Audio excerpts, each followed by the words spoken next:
जय जिनेन्द्र। एक प्रश्न आया है कि हमें प्राचीन ग्रंथ पढ़ना चाहिए या नवीन, किन से ज़्यादा लाभ होता है? प्राचीन ग्रंथों को पढ़ने से ज़्यादा लाभ होता है या नवीन ग्रंथों को पढ़ने से ज़्यादा लाभ होता है?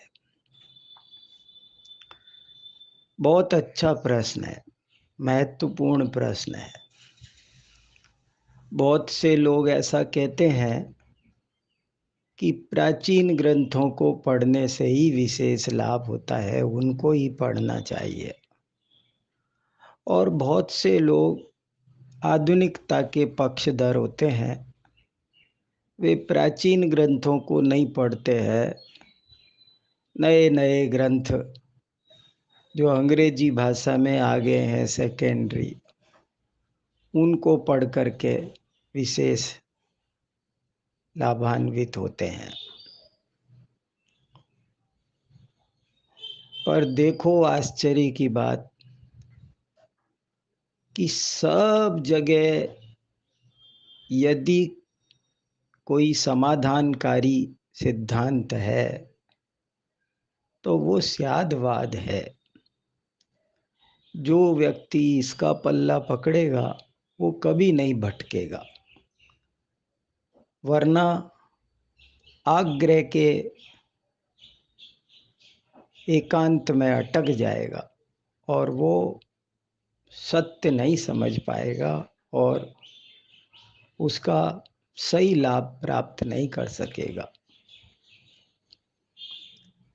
तो वास्तव में देखा जाए तो इसका समाधान यही है कि एक अपेक्षा से देखा जाए तो प्राचीन ग्रंथों को पढ़ना अधिक लाभकारी होता है।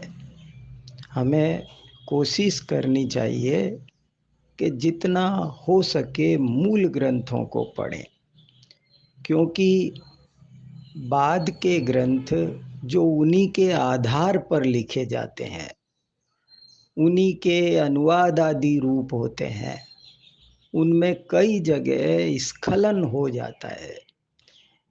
ये हीन काल है, जीवों की बुद्धि बल सब क्षीण होते जा रहे हैं।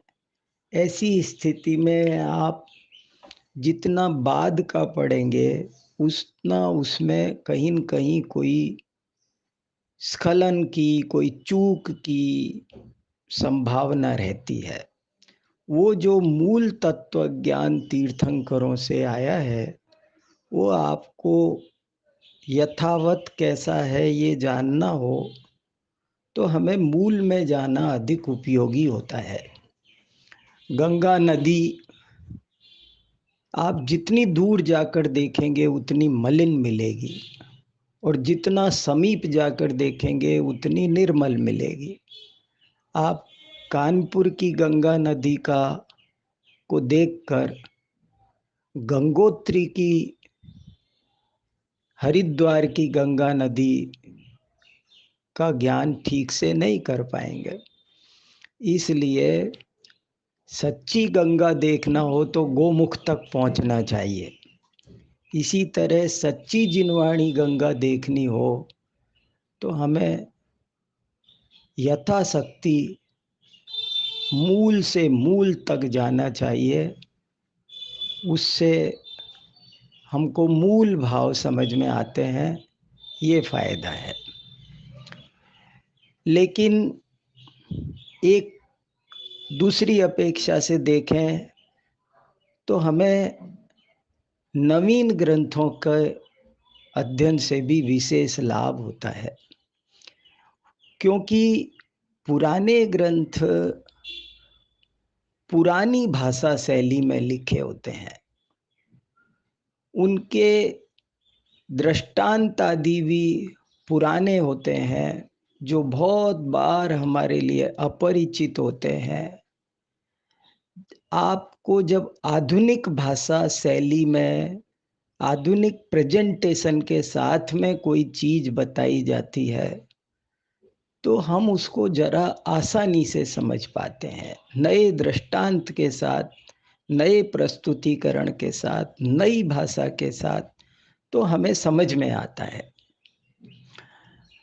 मूल ग्रंथों में जो रहस्य छुपा होता है वे सूत्रात्मक भी होते हैं, संक्षिप्त भी होते हैं। हम केवल उन्हीं को पकड़कर बैठे रहेंगे तो हमें उनके अंदर क्या रहस्य निहित है, ये जब तक टीकाकारों को, परवर्ती आचार्यों को नहीं देखेंगे, तब तक वो हमारी समझ में नहीं आता है। इसलिए परवर्ती नवीन ग्रंथों का स्वाध्याय भी बहुत अधिक लाभकारी सिद्ध होता है। उसमें नए दृष्टांत होते हैं। आजकल जैसे उनको बहुत अच्छे से चार्ट बनाकर, डायग्राम बनाकर, पावर पॉइंट प्रेजेंटेशन से दिखाते हैं, तो चीज़ बहुत हस्तामलकवत क्लियर होती है।